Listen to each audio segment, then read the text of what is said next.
जी, आज के इस टॉपिक के अंदर हम डिस्कस करेंगे रिलायबिलिटी और उसकी टाइप्स। इससे पहले हम वैलिडिटी और उसकी टाइप्स के हवाले से बात की थी। रिलायबिलिटी का एक मतलब होता है कंसिस्टेंसी, किसी चीज़ के बार बार हैपन होना, बार बार होना, ये इसकी इसी चीज़ को हम रिलायबिलिटी बोलते हैं। तो आसान लफ्ज़ों के अंदर हम डिस्कस करते हैं। जैसे बच्चे, मैं एक टेस्ट लेता हूँ और उस टेस्ट के स्कोर, यानी टेस्ट मैंने आपसे लिया और उस स्कोर मैंने लिख लिया। फॉर एग्जाम्पल आपने लिए हैं 100 में से जो है वो 90 स्कोर आपने, मैं जो है वो एक हफ्ते बाद, 2 हफ्ते बाद दोबारा आपसे क्या करता हूँ, टेस्ट लेता हूँ और सेम वही टेस्ट लेता हूँ। अब देखता हूँ कि क्या आपकी स्कोर जो है वो, अगर है वो 90, फॉर एग्जाम्पल आपके स्कोर आ गए, उसमें आपने 70 लिए हैं, इसका मतलब है नहीं है। रिलायबिलिटी उसकी मैंने काट के नहीं है। देखा। और अगर आपका जो टेस्ट है, वो उसके स्कोर जो है वो, यानी कि 10% से ज़्यादा का फर्क आ रहा है तो वो रिलायबिलिटी नहीं है। और अगर 10% के रेंज के अंदर फर्क आ रहा है तो वो टेस्ट रिलायबल होगा। ठीक है, अब हम इसको देखते हैं। रिलायबिलिटी मीन डिपेंडेबिलिटी और ट्रस्ट वर्दिनेस, कि कितना हमें किस चीज़ के ऊपर जो है वो यकीन है, कितना हम किस चीज़ के ऊपर बिलीव करते हैं। Reliability is the degree to which a test consistently measure what it is measuring. यानी एक ही जो चीज़ हम मेजर कर रहे हैं ना, यानी आप देखें, आप कोई ऑपरेटर्स चला रहे हैं या ऐसे देखें, मैंने मिसाल के तौर पे मैंने वो टीडीएस मीटर जो है ना वो घर रखा हुआ है, पानी चेक करने वाला। अब वो पानी चेक करने वाला, एक गिलास मेरे पास पानी है, उसके अंदर मैं टीडीएस मीटर डालता हूँ तो वो मुझे वैल्यू देता है जी कि 91 वैल्यू उसने दी है, 91 दी है। अब मैं निकालता हूँ, दोबारा डालता हूँ तो मुझे देता है 100 दे देता है, फिर दोबारा डालता हूँ तो मुझे 70 दे देता है। इसका मतलब है मेरा टीडीएस मीटर खराब है। इसी का यानी ये जो इंस्ट्रूमेंट है मेरा, ये जो मेरा टेस्ट है, ये ठीक नहीं है, ये अपनी रिलायबिलिटी इसकी डिग्री, क्योंकि ये कभी कुछ दे रहा है वैल्यू, कभी कुछ दे रहा है। और अगर उसकी कंसिस्टेंसी होगी एक ही टेस्ट के ऊपर, एक ही तरह की चीज के ऊपर, तो ऐसा टेस्ट क्या होगा, रिलायबल होगा। बात की समझ आइए। The more reliable a test is, जितना टेस्ट कोई रिलायबल होगा, ज्यादा रिलायबल होगा, the more confidence we can say, we can have that the score obtained from the test are essentially the same score that would be obtained if the test were re-administered to the same test taker at another time by a different person। यानी अगर आप एक test लेते हैं और उसका score, और दोबारा वो टेस्ट लेते हैं कुछ अरसे के बाद, उसका स्कोर आपस में मैच कर रहा है तो वो टेस्ट कंसिस्टेंसी है। और अगर उसका स्कोर आज जो लेते हैं बाद में लेते हैं वो आपस में मुख्तलिफ होते हैं, तो इसका मतलब है कि वो टेस्ट रिलायबल नहीं है।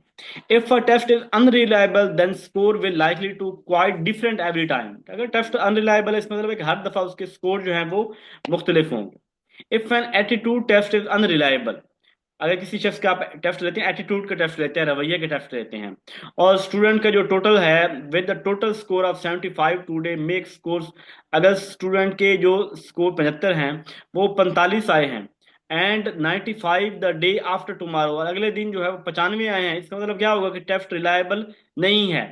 और अगर टेस्ट रिलायबल होगा तो क्या होगा कि अगर बच्चे के 75 एक दिन है तो अगले दिन 70 होंगे, यानी 10% से ज्यादा का डिफरेंस नहीं होगा, तो ये टेस्ट रिलायबल होगा। वी शुड, और ये भी याद रखें कि हमें कभी भी एक्सपेक्ट नहीं करना चाहिए कि हमारा टेस्ट 100% रिलायबल हो। जैसे वही है ना, देखें, आपने अपने बच्चों से टेस्ट लिया है, 100 नंबर का टेस्ट, 100 एमसीक्यूज के ऊपर 100 बच्चों से टेस्ट लिया है। आप बच्चों टेस्ट देख चले गए, आप 2 हफ्ते बाद दोबारा बच्चों का टेस्ट लेते हैं, बच्चों को नहीं पता हमारा टेस्ट होना है, आप दोबारा लेते हैं, तो क्या बच्चों के स्कोर उतने ही होंगे? वैलिडिटी जो है ना वो बात करती है कंटेंट के ऊपर, कि जो पढ़ाया है उसमें से टेस्ट है कि नहीं है। रिलायबिलिटी बात करती है कंसिस्टेंसी के ऊपर, कि क्या उसी तरह हो रहा है जिस तरह पहले होता है या कोई मुख्तलिफ हो रहा है। ठीक है, वैलिडिटी रिलायबिलिटी में जमीन आसमान का फर्क है। वैलिडिटी उस चीज के गिर्द घूमती है जो हमने पढ़ाना है, जो हमारा कंटेंट है उसके गिर्द घूमती है। जबकि रिलायबिलिटी घूमती है कि जो स्कोर हमने अचीव किए हैं बाद में, उसके बारे में बात करती है कि वो स्कोर आपस में रिलेटेड है, कंसिस्टेंट है कि नहीं है। अच्छा, ये भी याद रख लें कि टेस्ट कभी भी 100% जो है वो कंसिस्टेंट नहीं होता। टेस्ट 100% कंसिस्टेंट नहीं होता। आप 2 हफ्ते बाद बच्चों टेस्ट ले रहे हैं तो बहुत सी चीजें वो भूल चुके होंगे, या ये भी चांसेस हैं कि वो चीजें बच्चों ने जो है वो बाद में पढ़ ली हो, उनके नंबर अच्छे आ जाए, तो दोनों पॉसिबिलिटीज हैं। रिलायबिलिटी एक्सप्रेस न्यूमेरिकली, रिलायबिलिटी को न्यूमेरिकली एक्सप्रेस करते हैं, जबकि वैलिडिटी के अंदर हमने कहा था कि प्रॉपर को क्वांटिटेटिवली न्यूमेरिकली वैलिडिटी की बात नहीं करते थे, बस ये बात करते थे वैलिडिटी के अंदर कि हमें स्ट्रॉन्ग ऑब्जर्वेशन करते थे कि क्या इस चीज़ के ऊपर पूरा उतरती है कि नहीं उतरती। लेकिन रिलायबिलिटी जो है इसमें प्रॉपर हमने एक क्वांटिटेटिव वैल्यू रखी हुई है, रिलायबिलिटी कोफिशिएंट है, इसकी वैल्यू हमने रखी है 1। अगर कोई किसी रिलायबिलिटी कोफिशिएंट 1 के करीब होगा तो टेस्ट अच्छा होगा, अगर रिलायबिलिटी कोफिशिएंट 1 से दूर होगा तो टेस्ट जो है वो रिलायबल नहीं होगा या वीक वैलिड रिलायबल होगा। ठीक है। अब perfect reliable test would have reliability coefficient 1 होगा, meaning that student score perfectly reflected their true status with respect to the variable being measured. जो टेस्ट हमने बच्चों से पहले लिया था जो अब लिया है, उन दोनों के स्कोर बिल्कुल एग्जैक्टली आपस में मिलते जुलते हैं। इट मीन वो 100% जो है वो एक्यूरेट है। रिमेंबर, और ये भी याद रख लें, 100% कोई नहीं होता। हाई रिलायबिलिटी जब वो 1 के करीब होगा, इसका मतलब है तो उसे हम हाई रिलायबल कहेंगे, और जब वो 1 से दूर होगा तो वो लो रिलायबल होगा। अब वैलिड, अच्छा ये वाली बात, ये जो लाइन है इसके ऊपर आपको बहुत सोचना पड़ेगा, लेकिन मैं आसान लफ्जों में बता देता हूं। A valid test is always reliable, but a reliable test is not always valid. अब बात को थोड़ा समझना है। मैं थोड़ा बल्कि यहाँ पे एक ना ड्रा करने की कोशिश करता हूँ ताकि आपको थोड़ा सा इससे ज्यादा समझ आ जाए। किधर है? ये देखिए बच्चे, मैं एक सर्कल बना रहा हूँ। ठीक है। मैंने ना अपना जो, इसके अंदर एक सर्कल बनाता हूँ चलो। मैंने ना अपना एक तीर की ना एरो फेंकने की प्रैक्टिस कर रहा हूँ। ठीक है। और एरो मेरा जो निशाना है ना वो यहाँ लगना चाहिए। ठीक है। इस एरिया में जो सर्कल का ये दरमियान वाला एरिया ना, यहाँ एरो लगना चाहिए। अब मैं यहाँ से एरो फेंकता हूँ और एरो जो है वो यहाँ पे आके लगता है। ये टेस्ट वैलिड होगा कि इनवैलिड होगा, पहले आप बताएं। ये टेस्ट जाहिर बात है इनवैलिड होगा। ठीक है ना, यानी मेरा पॉइंट क्या था, यानी जैसे मैं मेजर क्या करना चाहता हूँ सर्कल वाला, लेकिन वो सर्कल में जाता ही नहीं, वो तो यहाँ पे आ रहा है, तो टेस्ट तो इनवैलिड हो गया। अगली दफा मैं फिर टेस्ट दोबारा ती एरो फेंकता हूँ, वो फिर इसी जगह पे आता है। मैं फिर एरो फेंकता हूँ, वो फिर यहीं पे आता है। अब ये टेस्ट पहले ये बताओ, ये इनवैलिड है वैलिड है? ये टेस्ट इनवैलिड है। अब अगर ये देखो, लेकिन ये टेस्ट क्या है, कंसिस्टेंट है। कंसिस्टेंट कैसे? हर दफा एक ही जगह पे तीर आ रहा है, हर जगह हर दफा तीर हर दफा एक ही जगह पे आ रहा है ना। ये देखें, तो ये क्या हो जाएगा, कंसिस्टेंट हो जाएगा, इट मीन ये रिलायबल हो गया। बात की समझ आ रही है? यानी वो कह रहा है valid test is always reliable. जो टेस्ट अगर तो हर दफा मेरा तीर यहाँ पे जा रहा है, पहली दफा दूसरी दफा इसी जगह पे तीर जा रहा है, इट मीन ये वैलिडिटी तो पूरी हो गई सर्कल में, और रिलायबल भी हो गया क्योंकि हर दफा, यानी जो टेस्ट वैलिड होगा वो हमेशा रिलायबल होगा, वो हमेशा रिलायबल होगा। लेकिन जो रिलायबल टेस्ट है, अब ये रिलायबल तो है कि यहाँ पे हर दफा आ रहा है, लेकिन इधर नहीं आ रहा, रिलायबल कंसिस्टेंसी तो है। यानी आप हर दफा ये गलती कर रहे हैं, हर दफा वही काम गलत करते हैं। आप एक काम गलत करते हैं और हर दफा ही गलत करते हैं, तो आप गलती करने के अंदर कंसिस्टेंट हैं, तो आप रिलायबल तो हैं लेकिन वैलिड नहीं है, दुरुस्त नहीं है। यानी आप हमेशा ही झूठ बोलते हैं, तो आप कंसिस्टेंट हैं, आप रिलायबल है झूठ बोलने में, लेकिन वैलिड नहीं है, लेकिन वैलिड नहीं है। इसकी बात की सबको समझ आई, कोई नहीं आई? मेरी बात की समझ किसको आ गई है? ओके।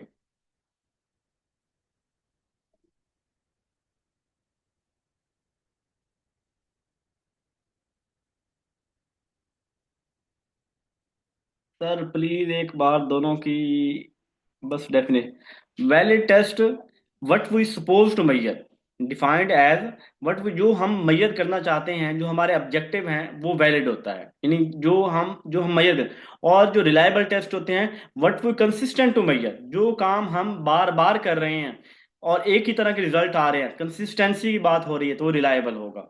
और अगर वो टेस्ट जो है वो वैलिड टेस्ट जो है, यानी कि जो हम ऑब्जेक्टिव मेजर करना चाहें वही चीज मेजर करें, जो मैं पूछना चाहता हूँ वही बात पूछूं, तो वो वैलिड हो जाएगा। और जो मैं मेजर करना चाहूँ, जो मैं यानी कि जो कंसिस्टेंसी के साथ मैं काम कर रहा हूँ, वो रिलायबल होगा। If a test is consistently measuring what it is supposed to measure, अगर मैं कंसिस्टेंसी के साथ वही चीज मेजर कर रहा हूं जो मैं मेजर करना चाहता हूं, ये डेफिनेशन किसकी है? ये वैलिडिटी की डेफिनेशन बनती है, but we suppose to measure. लेकिन यहाँ पे कंसिस्टेंसी की बात है। अगर कंसिस्टेंसी के साथ मैं कोई चीज मेजर करता हूं, यानी बार बार एक ही चीज को मैं मेजर कर रहा हूं, तो ये वाली रिलायबल होगा। और जो मैं मेजर करना चाहता हूं वही मेजर करो तो वैलिड होगा। ये ना आपको अभी चूंकि पहली दफा आपका मैडम सना अख्तर वैलिडिटी और रिलायबल की टर्म आपने सुनी होगी, इससे पहले आपको इसका कुछ पता नहीं होगा। अब जो है वो आप इस नोट्स को वैलिडिटी और रिलायबिलिटी दोनों को पढ़िएगा, आपको ये आसानी से समझ आ जाएगी, आप फर्क कर सकेंगे, ठीक है। अच्छा, इट विल बी रिलायबल अगर वो कंसिस्टेंट बार बार एक ही काम हो रहा है, एक काम आप बार बार कर रहे हैं तो ये रिलायबल है। बट रिलायबल टेस्ट का आंसर हो सकता है आप हर दफा गलत काम कर रहे हो, तो वो इनवैलिड टेस्ट हो जाएगा। वैलिडिटी के अंदर तो हम ये देखते हैं वो चीज ठीक है कि नहीं है, और रिलायबल में देखते हैं कि वो चीज कितनी दफा हो रही है, हर दफा कैसे हो रही है।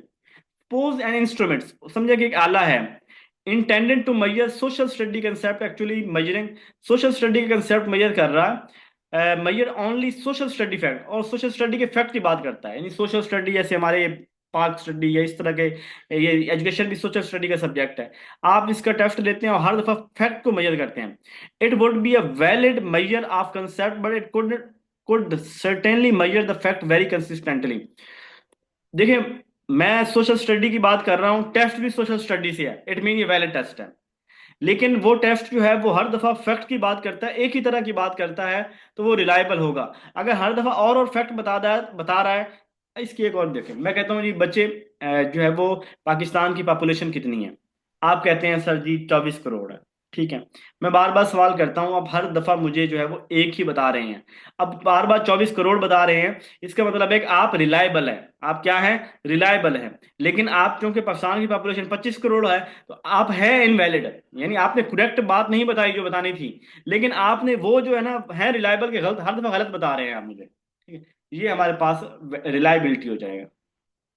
इसकी फर्दर हमारे पास टाइप्स हैं रिलायबिलिटी की, जिसमें stability, equivalents, equivalents and stability, और इंटरनल कंसिस्टेंसी रिलायबिलिटी, ठीक है। ये हमारे पास जो है इसकी 4 टाइप्स हैं।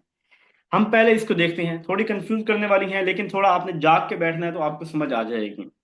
पहली है हमारे पास स्टेबिलिटी। स्टेबिलिटी होते हैं, इसको टेस्ट रीटेस्ट रिलायबिलिटी भी बोलते हैं स्टेबिलिटी को। यानी इसका सिंपल मतलब ये है, आपने बच्चों से एक टेस्ट लिया, 2 हफ्ते बाद आपने उन्हीं बच्चों से, आपने वही टेस्ट उन्हीं बच्चों से वही टेस्ट दोबारा लिया, और उनके नंबरों का, पहले वाले और अब वाले नंबरों का कंपैरिजन किया, तो ये स्टेबिलिटी होगा। ये क्या होगा? स्टेबिलिटी हो। टेस्ट रीटेस्ट रिलायबिलिटी भी बोलते हैं, स्टेबिलिटी भी बोलते हैं। यानी सेम टेस्ट, एक ही टेस्ट है, सेम ग्रुप, एक ही बच्चे हैं, लेकिन टाइम मुख्तलिफ है। एक से आज लिया, एक से 2 हफ्ते बाद ले रही है। ऐसा टेस्ट जो है उसके नंबर को देखना, ये होती है test retest reliability. It is a degree to which score on the same test are consistent over time. कि स्कोर जो है वो 2 टाइम कंसिस्टेंट होता है, आज जो है वो कल भी वही हो। This type of reliability provide evidence that score obtained on a test at one time are the same are close to the same when the test re-administered some other time। अगर वो टेस्ट दोबारा लेते हैं तो वो score उसी तरह के होते हैं। द मोर सिमिलर, जितना स्कोर ज्यादा सिमिलर होंगे उतने ज्यादा वो, हम कहेंगे कि ये वाला ज्यादा रिलायबल टेस्ट है, ठीक है। इसको हम करते कैसे हैं इस टेस्ट को? सिंपल, आपने एक टेस्ट बच्चों से लेना है, कुछ टाइम गुजरने के बाद दोबारा टेस्ट लेना है, दोनों के स्कोर को आपस में जो है कोरिलेट करना है और एवेल्युएट करना है।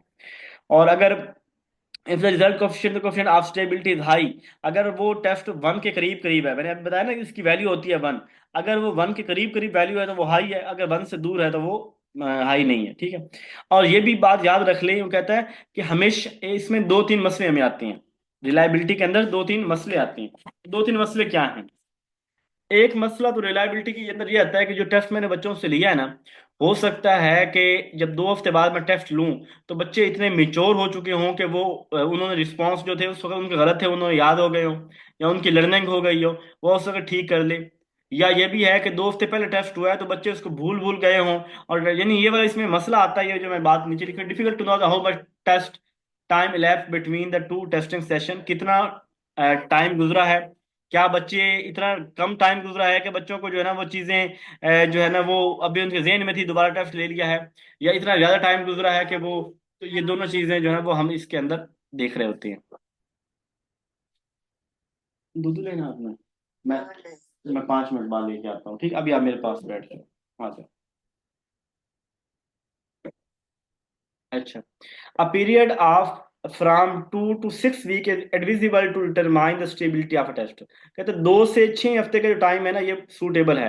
When stability information about a test is given, the stability coefficient and the time interval between testing results should be given।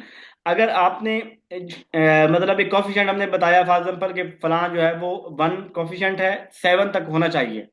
हमें ये भी पता होना चाहिए कि टाइम का डिफरेंस कितना है। यानी जब आप कोई भी अप्लाई कर रहे हैं रिलायबिलिटी की टाइप, आपको टाइम बता देना चाहिए कि इतने टाइम के बाद हम दोबारा करेंगे। इसकी दूसरी टाइप हमारे पास है ये इक्विवेलेंस या पैरेलल फॉर्म रिलायबिलिटी। इक्विवेलेंस या पैरेलल फॉर्म, अब इसकी मैं एक सिंपल लफ्जों के अंदर आपको बता देता हूँ, आप ना इसको सारे को पढ़ लीजिएगा। सिंपल से मुराद ये है, यहाँ मैंने एक लफ्ज लिखा था, ये स्टेटमेंट, ये स्टेटमेंट देख रहे हैं ये वाली, same test same group two different time, ये था हमारी स्टेबिलिटी के अंदर। जो इक्विवेलेंस है उसके अंदर क्या होगा, टेस्ट जो है वो इक्विवेलेंस के अंदर हमारे पास ग्रुप टू, हाँ टेस्ट डिफरेंट होते हैं, टेस्ट क्या होते हैं, डिफरेंट होते हैं, ग्रुप सेम होता है, और टाइम भी जो है वो सेम होता है। ये हम इसको अब बात करते हैं इसके मतलब, ठीक है। यानी फर्क इसके अंदर एक छोटा सामने रखा हुआ, ये देखें, डिफरेंट फॉर्म टेस्ट मुख्तलिफ है, टाइम सेम है, सेम तरह के ऑब्जेक्टिव है, स्कोर भी हमने सेम लेना है। अब ये इसकी बात करते हैं इधर। Equivalence, also called equivalent form reliability, is the degree to which two similar form of a test produce similar score from a single group of test taker। आपका टेस्ट, इसको ऐसे लें, एक चैप्टर है, मैं बच्चों को पढ़ाना है, उस चैप्टर में से मैंने बच्चों का एक टेस्ट बनाया है, उसी चैप्टर में से मैं दूसरा टेस्ट बनाता हूँ, और वो सेम ऑब्जेक्टिव, यानी इधर 10 MCQs थे, तो दूसरी दफा जो टेस्ट बनाया वो भी 10 MCQs हों, बस ये वाले। और ऑब्जेक्टिव यानी एक ही चैप्टर में से दो टेस्ट बनाए हैं, दोनों का ऑब्जेक्टिव सेम है, डिफिकल्टी लेवल सेम है, ये वाला हमारा यानी डिफरेंट फॉर्म्स टेस्ट है, बच्चे सेम है और एक ही टाइम के अंदर बच्चों से टेस्ट ले रहे हैं, तो ये इक्विवेलेंस पैरेलल फॉर्म रिलायबिलिटी हो जाएगा। यानी measure the same variable, same चीज वही जो मैं पहले मेजर करना चाहता था वही मेजर करो, सेम नंबर ऑफ एटम वही सेम एटम होने चाहिए, सेम स्ट्रक्चर, एमसीक्यूज पहले थे बाद में एमसीक्यूज हों, सेम डिफिकल्टी लेवल, जितना मुश्किल टेस्ट पहले था उतना बाद में हो, the same direction for administration scoring and intermediate, same उनकी डायरेक्शन होनी चाहिए।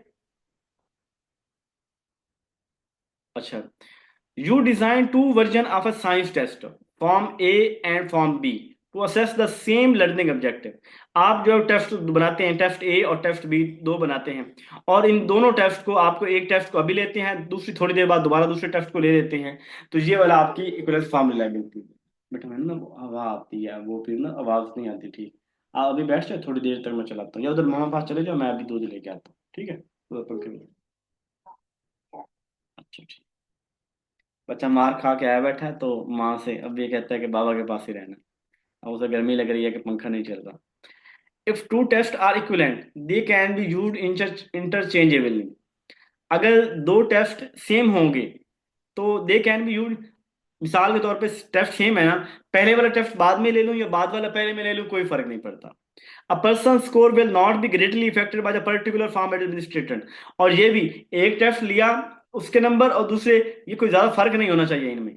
If in some research study two form of a test are administered to the same group, one is a pre, sometime से कहते हैं कि हम जो test लेते हैं दो, पहला और दूसरा, हम एक को कहते हैं प्री टेस्ट और दूसरे को कहते हैं पोस्ट टेस्ट। अच्छा, इसका प्रोसीजर क्या है, आप हम एक टेस्ट लेते हैं और सेम सेशन में थोड़ी देर बाद आप दूसरा टेस्ट भी ले लेते हैं, उनके रिजल्ट देखते हैं और उनको इवेल्युएट करते हैं। If the result coefficient of equivalence is high, the test is good equivalent form reliability. अगर भाई कोफिशिएंट, अगर वो 1 के करीब करीब उसका रिजल्ट आया तो वो जबरदस्त होगा, अगर 1 से के करीब नहीं है तो वो ठीक नहीं होगा। इसके अंदर जो मसला आता है, मसला ये है कि वो जो टेस्ट है ना हमारे पास, वो मेजर इसकी डिफिकल्टी ये होती है कि क्या आप हर दफा बच्चे से, यानी दो टेस्ट ले सकते हैं। जैसे हम कहें मैं बच्चों आपके इस दफा दो मिड होंगे, या सर इस दफा बच्चों आपके दो फाइनल एग्जाम होंगे, क्या ऐसा हो सकता है? तो हमारे लिए करना बड़ा मुश्किल होता है। जी बिल्कुल, टाइम सेम होगा, क्वेश्चन की शक्ल सेम होगी, क्वेश्चन भी डिफिकल्टी लेवल भी सेम होगा, जितना मुश्किल पहले थे उतना मुश्किल दूसरी दफा भी होंगे, लेकिन वो टेस्ट बदल मुख्तलिफ होगा। और स्टेबिलिटी के अंदर सेम टेस्ट, और होता है, लेकिन टाइम डिफरेंट होता है, टाइम डिफरेंट होता है, लेकिन टेस्ट सेम होता है। अब आते हैं थर्ड टाइप के अंदर। थर्ड में जो है वो हमारे पास इक्विवेलेंस एंड स्टेबिलिटी, यानी अब ये दोनों चीजें यहाँ पे इकट्ठी करनी है।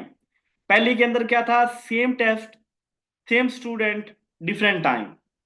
इक्विवेलेंस के अंदर डिफरेंट टेस्ट, सेम स्टूडेंट और सेम टाइम।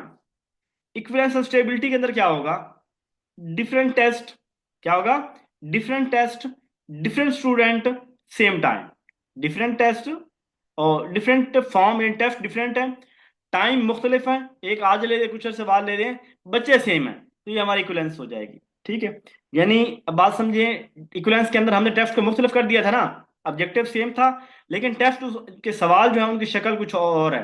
यानी वो सवाल सिमिलर, वही सवाल नहीं, सवाल और हैं, डिफरेंट फॉर्म थे, बच्चे सेम थे, लेकिन वहां पे टाइम एक था इक्विवेलेंस के अंदर। अब यहाँ पे हमने सिर्फ एक फर्क कर दिया है कि हमने यहाँ पे टाइम को मुख्तलिफ कर दिया है। ठीक है, टाइम को मुख्तलिफ, इक्विवेलेंस हो जाएगा। The form derived combined equivalence and stability of two form of test are administered at two different time, result of effort. वही बस, आपका जो है ना वो उसका टाइम मुख्तलिफ होना है बस। अब इसकी जरा इधर देखें, ये तीन टाइप हमने पढ़ी है ना, स्टेबिलिटी, इक्विवेलेंस और सेकंड इक्विवेलेंस। सेकंड इक्विवेलेंस से मुराद ये है कि ये जो आपका था ना इक्विवेलेंस एंड स्टेबिलिटी इकट्ठा, तो उसको सेकंड इक्विवेलेंस भी बोलते हैं। अब ये देखें, सेम टेस्ट है, डिफरेंट टाइम है, और इसके अंदर हम कंसिस्टेंसी और टाइम मेजर कर रहे हैं। इक्विवेलेंस के अंदर डिफरेंट टेस्ट है, टाइम सेम है, और इसके अंदर हम इक्विवेलेंस मेजर कर रहे हैं। ठीक है, टाइम सेम, टेस्ट डिफरेंट था, यहाँ डिफरेंट टेस्ट, डिफरेंट टाइम और स्टूडेंट सेम है। Different test, different time, student जो है वो सेम है, तो ये वाले हमारे पास क्या आ जाएंगे, ये तीन टाइप इसके हमने डिफाइन कर ली। ठीक है, आखिरी इसकी टाइप है, इसको छोड़िए बस, आखिरी internal consistency reliability. Internal consistency ये होता है कि टेस्ट अंदर से, इसको जरा समझ, internal consistency reliability is the extent to which item in a single test are consistent among themselves and with the test as a whole। अपने साथ भी वो कंसिस्टेंट होता है एज ए होल भी। इसको मैं ऐसे कैसे, मिसाल मैंने यहाँ पे दी होगी शायद। If you are testing a reading comprehension, all item in the test should be focused on different aspect of reading comprehension, not on unrelated thing like grammar or general। अच्छा ये देखें, पीपीएससी आपसे पेपर लेता है education का, pedagogy का, और वहाँ एग्जाम के अंदर आपसे वो जनरल नॉलेज की चीजें पूछने लग जाता है, कंट्री जनरल नॉलेज, जीके पूछ रहा है, इंग्लिश, उर्दू, फेस, मैथ, इस तरह चीजें पूछता है। तो ये तो इंटरनल कंसिस्टेंसी उसकी नहीं होगी, यानी वो अपने क्राइटेरिया के ऊपर पूरा नहीं उतर रहा। जो जिस चीज के हवाले से टेस्ट को मुकम्मल होना चाहिए था, जो उसकी वेरिएबल होने चाहिए थे, जो उसकी इंटरनल कंसिस्टेंसी, जो चीज उसके अंदर होनी चाहिए थी, जिस चीज को मेजर करना चाह रहे हैं, वो चीज वेरी कर रही है, कभी कोई चीज शामिल कर रहे हैं, कभी कोई। तो ये वाली चीज जो है वो हमारे पास अनरिलेटेड हो जाएगा, सिमिलर की मिलता जुलता उसी के साथ ही है, वैलिडिटी के साथ ही। इसकी तीन टाइप हैं, लेकिन तीनों टाइप करने की जरूरत कोई नहीं है। जब हम करते हैं ना दूसरा SPSS, SPSS सॉफ्टवेयर है, ये हम यूज करते हैं, ये इसको बोलते हैं सोशल स्टडी, सोशल स्टडी होता है क्या, इसको भूल भूल रहा है। ये पैकेज है बेसिकली, एक सॉफ्टवेयर है जिसके अंदर हम हमारे डाटा को वैलिडिटी उसकी चेक करते हैं, टेस्ट लगाते हैं। तो उसके अंदर हम, हमारे पास डायरेक्ट ऑप्शन होता है, split half, Kuder Richardson, Cronbach, alpha. वो खुद ब खुद उसको मेजर कर देता है, इसके फार्मूले याद करने की या इनको जरा डिटेल में याद करने की जरूरत नहीं है।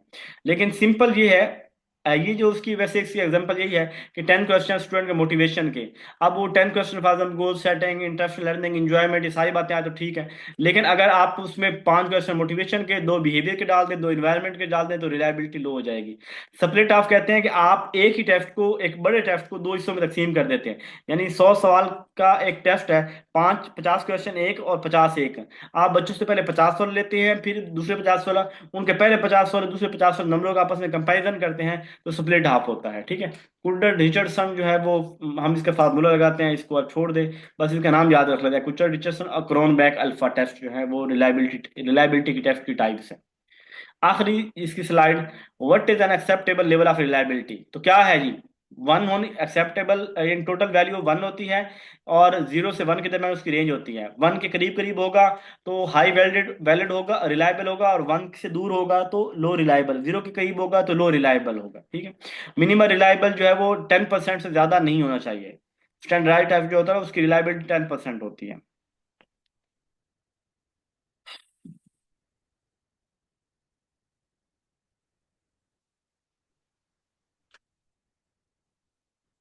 पर ठीक है, इसके अंदर कुछ नहीं है। और इसके सोर्सेज हैं, ये आपने याद कर देने हैं, ठीक है।